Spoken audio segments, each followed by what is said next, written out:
Unitarios versus federales. Mayo de 1810. El virreinato de Río de la Plata era un gigante herido. Con el rey de España prisionero de Napoleón, el lazo que mantenía unidas las provincias y el vínculo con España empezaba a romperse. Pero en ese grito de libertad surgió un problema enorme.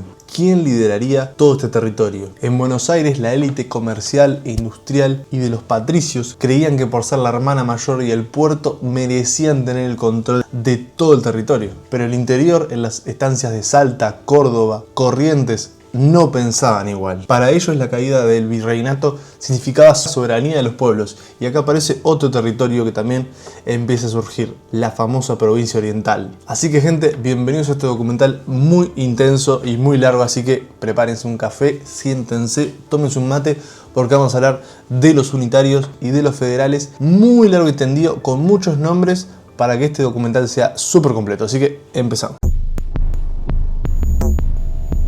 Vamos a adelantarnos en los tiempos porque si no este video va a durar 80 años. Entonces vamos a ir al 1813. Estamos hablando de que ya las revoluciones comenzaron y para 1813 se hace una asamblea en Buenos Aires. La revolución necesita una constitución. Se convocó una asamblea general para definir el futuro. Fue allí donde empezó lo que iba a ser una reunión en un conflicto que duraría muchos años. Desde la banda oriental, un hombre que hemos hablado varias veces en este canal, envió integrantes a enviar órdenes claras a esa asamblea. Las instrucciones del año 13. José Gervasio Artigas es el hombre que estoy hablando, el arquitecto rioplatense del federalismo. Sus instrucciones, si se preguntan cuáles eran muy novedosas para la época. Buscaban independencia absoluta de los pueblos, libertad civil, libertad religiosa y lo que más dolió a Buenos Aires, que la capital no estuviera en Buenos Aires. Buenos Aires los rechazó y acá empezó un problemón. Artigas se retiró de la asamblea, o sea, él no fue, ¿no? Sus allegados, y creó la Liga de los Pueblos Libres. El mapa se partió por un lado, directorio centralista, y por el otro, el protector de los pueblos libres. Por lo tanto, el federalismo ya no era una idea, sino que estaba sucediendo. Con la caída de la influencia de Moreno en Buenos Aires, el poder de Buenos Aires se cerró a círculos y logias secretas. El directorio se convirtió casi en un gobierno monárquico. Personajes como Carlos Marías de Alvear, que hace poco estuve en el cementerio de Recoleta y vi la tumba, representaban el unitarismo. Básicamente ya era un concepto, en su forma más pura, una élite que controlara todo el territorio desde el centralismo de Buenos Aires. Despreciaba el caos, despreciaba a todas las masas rurales y que incluso llegó a considerar que fuéramos un protectorado británico, con un príncipe europeo para estas tierras. Eso se llegó a pensar en aquellos tiempos, los primeros años de 1811 en adelante. Si quieren saber toda la otra tramoya, mientras San Martín preparaba su gesta a los Andes, Belgrano estaba en el norte, la guerra civil en el interior y en todo el territorio ya era un hecho. Los caudillos federales como Estanislao López, José Gervasio Artigas, Francisco Ramírez de Entre Ríos, empezaron a ver a Buenos Aires como un enemigo poderoso. Tan peligroso como cuando era España. Que esto es un dato súper perturbador, como en la época ya se le veía mal como si fuera literalmente España. O sea, desde el interior a lo que era el centralismo porteño. El país estaban haciendo con dos miradas. La primera hacia el pueblo y hacia el interior y hacia la masa rural, y otro hacia Europa, el puerto y el centralismo porteño. Mientras las provincias discutían y se peleaban, llegaba un amigo o un enemigo del norte. En 1816 el Reino de Portugal y Brasil inició la invasión a la banda oriental. Su objetivo, anexar la provincia oriental, transformándola en la provincia cisplatina, aniquilando al famoso revolucionario José Gervasio Artigas, y se cree que esta invasión estuvo obviamente gestada por Argentina, que le pidió a Brasil que invadiera la provincia oriental, así exterminando lo que quedaba de federalismo, y especialmente con el líder federalista que era José Gervasio Artigas, que en años después iba a ser el prócer de Uruguay. Y acá es donde la historia se pone un poco más turbia. Buenos Aires, bajo el mando de Juan Martín de Porredón, vio en la invasión, que supuestamente también la propició, una oportunidad para aniquilar a Artigas. ¿En qué sentido? Artigas pidió tropas, pidió ayuda a Buenos Aires. Buenos Aires se negó, negando neutralidad y tratando de no meterse en guerras. Dejó a Artigas morir, o mejor dicho, dejó a Artigas perder en esa guerra a propósito, para que también el federalismo empezara a morir.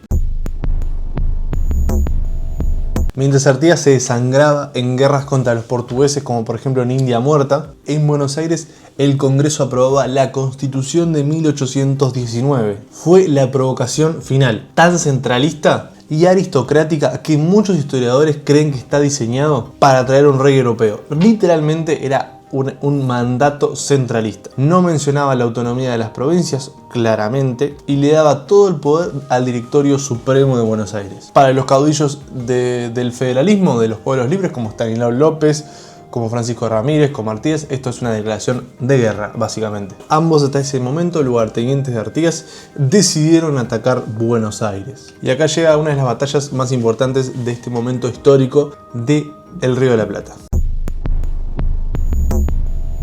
El 1 de febrero de 1820 se da la batalla de Cepeda. La caballería federal de López, Ramírez, se enfrenta a las tropas porteñas. El directorio colapsó y así se dio lo que se le llamó a nivel histórico como la anarquía del año 20. Los federales habían ganado. Sin embargo, en la victoria nació la traición. López y Ramírez firmaron con Buenos Aires el Tratado de Pilar. El documento proclamaba el federalismo, sí, pero omitía a una persona muy importante, a Artigas. En ese momento las provincias de los pueblos libres, como les acabo de decir, habían vencido, entonces transaron con Buenos Aires y dejaron de lado a su líder. Entonces literalmente ya los unitarios estaban en contra de Artigas y los federalistas habían traicionado a Artigas. En la batalla de Tacuarembó, José Gervasio Artigas, ya sin ayuda de los unitarios, sin ayuda de los federales, sin ayuda de nadie, termina perdiendo en la batalla de Tacuarembó. Años después, Artigas cruzaría al exilio y se terminaría pasando sus últimos días en Paraguay. Tengo varios videos hablando del tema y ahí finaliza la historia de Artigas, traicionado por los propios federalistas y por los porteños. Llega un unitario al poder, Bernardino Rivadavia. Políticas ultra unitaristas, lo que deja al país que estaba con un gobierno federal, siempre comillas, porque se termina dando lo que se crea como una capital unitaria con unas provincias federales que digamos que tienen contacto con el unitarismo. Lo que sucede es que el interior termina muerto, hambruna, hambre, pero Buenos Aires pasaba lo que se le conocía como la feliz experiencia, o sea, estaba pasando muy bien el centralismo porteño con Rivadavia al poder. Rivadavia creó universidades en Buenos Aires, contrajo el primer gran préstamo con Inglaterra, pero su visión ignoraba completamente las provincias que estaban a su alrededor, solo pensaba en Buenos Aires. Para Rivadavia y para mucho de la élite porteña, el interior era como salvaje. Lo que se creía es que era un desierto sin civilizar. Él encarnó el unitarismo en su concepto más estándar, que es poder, orden, progreso, vínculos con Europa y centralismo porteño. Mientras Bernardino Rivadavia ignoraba lo que estaba pasando en la provincia oriental, una provincia invadida por Brasil, ya llamada provincia cisplatina en aquellos tiempos, sucede algo muy interesante para la historia. Un grupo de hombres decide actuar. 19 de abril de 1825 se da el desembarco de los 33 orientales, con Juan Antonio Lavalleja al mando. Cruzaron el río hacia la playa de la Graciada, levantan la bandera libertad o muerte. En ese momento el centralismo porteño no sabía bien qué hacer. Había traicionado a Artigas, había dejado invadir a Brasil y ahora tenía compatriotas intentando invadir la provincia cisplatina. ¿Qué hace Bernardino Rivadavia? Ya no podía ceder ante el poder de Portugal y Brasil, entonces decide ayudar y colaborar para recuperar la provincia oriental. Se dictó la Constitución de 1826 y se proclamó presidente de las Provincias Unidas. Era tan unitaria que permitía que el presidente de Buenos Aires eligiera los presidentes de todos los estados federales. Y ahí la guerra ya no era solo en Brasil, sino que sucedieron más guerras internas. Rivadavia, asfixiado por todas las guerras que estaban sucediendo y el rechazo de las provincias, renunció. En su lugar, el pueblo de Buenos Aires eligió un hombre muy distinto, Manuel Dorrego, un federal. Manuel Dorrego era un coronel, un hombre culto pero que tenía un vínculo con el interior. Como gobernador heredó guerras, pero que estaban casi siendo ganadas, pero con pérdida popular. La gente no creía en el presidente de la época, entonces debía recuperar el poder político. Sin embargo, el ejército que regresaba de la provincia oriental, que había batallado, volvía, detestaban al presidente federal, entre ellos Juan Lavalle, unitario. El 1 de diciembre de 1828, Juan Lavalle da un golpe de estado a Manuel Dorrego. Dorrego huyó al campo y se cubrió de federalistas para que lo protegieran. Y de un estanciero muy poderoso del interior de Argentina que empezaba a sonar. Se llamaba Juan Manuel Rosas. Lavalle logró capturar a Dorrego y tomó una de las decisiones más controversiales de la época, que fue también lo que la gente decía, que él terminara con la semilla del mal y terminó generando más conflicto, que fue el fusilamiento de Manuel Dorrego. Sin juicio previo, mataron a Dorrego. Y ahí, en vez de terminar con el federalismo, lo incentivó. Lo transformó casi que en una religión y en un conflicto de intereses entre el interior y la capital. Un hombre que conocía a Dorrego era Juan Manuel Rosas, y desde las estancias empezaron a surgir revoluciones para derrocar a Juan Lavalle. Había incendiado todo el concepto del federalismo Juan Lavalle para que todos estén en su contra. Como controlaba todo el campo, Juan Manuel Rosas, porque era un estanciero millonario, logró trancar la cadena de suministros de Buenos Aires. En los pactos de Cañuelas y Barracas pactó un trato y se fue al exilio. Mientras tanto, Juan Manuel Rosas tomaba el poder de las Provincias Unidas, un federal.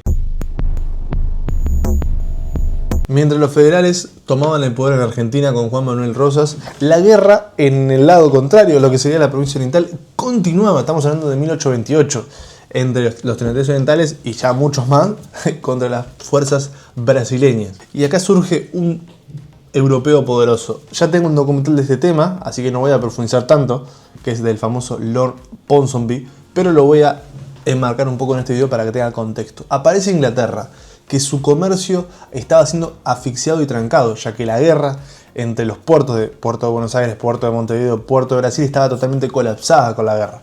Entonces se metió de lleno Londres a terminar con este quilombo. Perdió la paciencia y mandó a Lord Ponsonby para hacer un trato. Ponsonby tenía una misión clara: viajar a Río de Janeiro, viajar a Montevideo, viajar a Buenos Aires y sellar la paz. De alguna u otra forma tenía que haber paz. Como no se ponían de acuerdo entre Brasil y Argentina por la provincia oriental o la provincia ciplatina, Ponsonby da la solución de crear un estado colchón, un territorio que sea a imagen y semejanza de ambos monstruos, que elijan cómo va a ser, y ahí que surja un país colchón. Y para que no se confunda, no era un sueño federal, esto no era lo que quería Artigas, simplemente lo elige Inglaterra y los dos países grandes toman la decisión que quizás sea lo mejor, para que no tengan choque tan cercano en los puertos.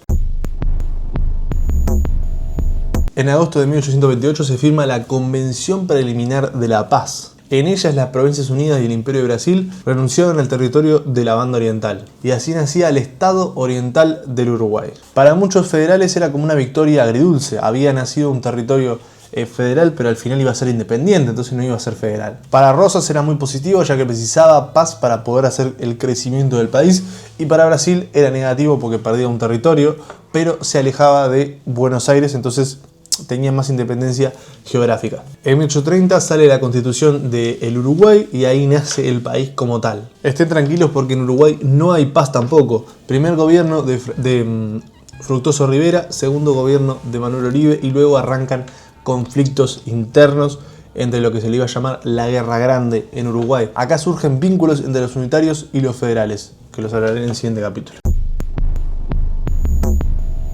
Uruguay nació independiente, pero sus líderes estaban muy vinculados a lo que eran los unitarios y los federales. Claramente tenían más identificación con eso que con Uruguay. Y así se iban a nacer las políticas y los partidos políticos que siguen hasta hoy en día.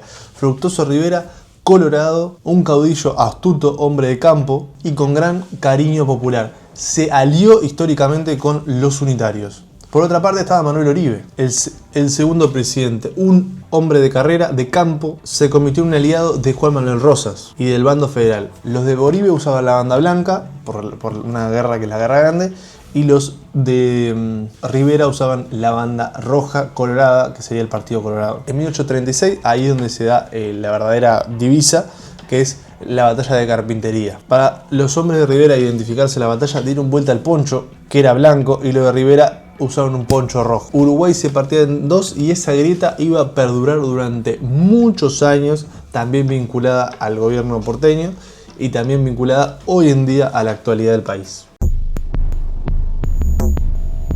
Empieza la Guerra Grande, Rivera derroca a Oribe con el apoyo francés, europeo y de los unitarios. Oribe, sintiéndose el presidente, pide ayuda a Juan Manuel Rosas, incluso se se exilia en un momento en Buenos Aires. Rosas envía ejército para ayudar a Oribe y casi 9 años estuvo sitiada la ciudad de Montevideo, donde habían dos gobiernos, el gobierno de la defensa y el gobierno del Cerrito, e incluido un joven que estaba ayudando a Fructuoso Rivera, que era Giuseppe Garibaldi. Así se puede decir que todo el interior del país estaba apoyando a Oribe, comillas porque no era todo, pero supóngase que el interior, y la capital era colorada, unitaria, vinculada a los unitarios y con apoyo europeo, francés, inglés y de Garibaldi. Rosas gobernaba con mano de hierro y aparece un enemigo que no es unitario, sino que es federal. Estoy hablando de Urquiza. El poderoso caudillo federal se cansó del centralismo porteño que estaba promoviendo Rosas, aunque era federal, y no permitía que los ríos interiores del país comercializaban. Rompió con Rosas, firmó el Ejército Grande, un vínculo rarísimo. Eran federales, escuchen bien, eran federales enterrianos, unitarios exiliados, tropas del Imperio de Brasil y colorados uruguayos. Primero ayudó a terminar con el sitio de Montevideo y luego lanzó su guerra contra Rosas. El 3 de febrero de 1852, en la batalla de Caseros, el ejército de Rosas se desmoronó. El hombre que había controlado Buenos Aires por 20 años renunció y se exilió en Inglaterra. Pasó sus últimos días en una chacra y ahí Urquiza tomó el poder. Y se podrían preguntar, ¿podría Urquiza unir ahora el país siendo un federal en el poder? Tras la caída de Rosas, Urquiza hizo un buen mandato que fue hacer una asamblea entre todas las provincias. Y en 1853 se firmó la Constitución Nacional. Era una constitución federal de forma, pero con una fuerte orden institucional. Pero, sin embargo, Buenos Aires se negó a esta constitución, ya que le quitaba el control de la aduana y del puerto. Y así la provincia de Buenos Aires se separa del resto, formando el Estado de Buenos Aires durante casi 10 años. Así que existieron dos Argentinas, la Confederación Argentina, con capital en Paraná, y el Estado de Buenos Aires, con capital en Buenos Aires. Una liderada por Urquiza y otra por Bartolomé Mitre. Eran dos países compitiendo por el reconocimiento internacional. En 1861 en los campos de Pavón se dio otra batalla entre unitarios y federales, Urquiza versus Mitre. Hay algo que no se entiende a nivel histórico, que es que en esta batalla estaba ganando el gobierno de Urquiza y en un momento dado se niegan a seguir peleando y Urquiza huye a Entre Ríos cuando estaba ganando la batalla. Mucho lo que se cree es que acá hubo un pacto entre Urquiza y Mitre. Lo que sí es que con esa victoria el proyecto de la Confederación Argentina se cayó y volvió a tomar todo el control Buenos Aires. En este momento mi intención es hacer una breve conclusión, espero que sea correcta. Ustedes igual en los comentarios me pueden decir qué les parece. También suscríbanse porque este video fue muy difícil de hacer por toda la información que estuve sumando. Pero para llegar a la conclusión, en lo político podemos decir que ganaron los federales. En lo político. Si hoy lees la Constitución Nacional, el artículo 1 dice: la Nación Argentina adopta para su gobierno la forma representativa, republicana y federal. Los unitarios querían un país donde las provincias fueran simples distritos administrativos. Cada provincia mantuvo su propia constitución, sus leyes y su autonomía. En los papeles, la estructura del país que soñaba Artigas o Dorrego. Así que podemos decir que en lo político ganaron los federales. En lo económico ganaron los unitarios. Aunque el país se llama federal, en la práctica el triunfo de Buenos Aires consolidó el modelo que quería Rivadavia y Mitre. El puerto y la aduana son de Buenos Aires, siendo el centro económico del país. Durante décadas, la mayor parte de la riqueza pasó por ahí, dejando al interior en una posición de dependencia. Son autónomas, pero el poder vive y se manifiesta en Buenos Aires. Estoy leyendo para no equivocarme. Lo que se puede decir de esta fusión es que es un federalismo centralista. Si quieren hacer esa fusión, estamos hablando de eso. Los federales lograron que el país no fuera una dictadura o una monarquía, y en el caso de los unitarios lograron que no fuera tan dispar, sino que hubiera un poco de control desde Buenos Aires. ¿Y ustedes qué opinan de este video sobre los unitarios y los federales? Involucra a todos los nombres y a todos los nombres de ambos lugares, desde Artigas hasta Urquiza, hasta Mitre, hasta todos. Los leo en los comentarios qué les pareció este documental. Les dejo acá dos videos muy interesantes, también de Uruguay y de Argentina, que les puede gustar. Así que nos vemos en un siguiente video acá en Uruguayos Sin Fronteras. Espero que les haya gustado este video. Nos vemos.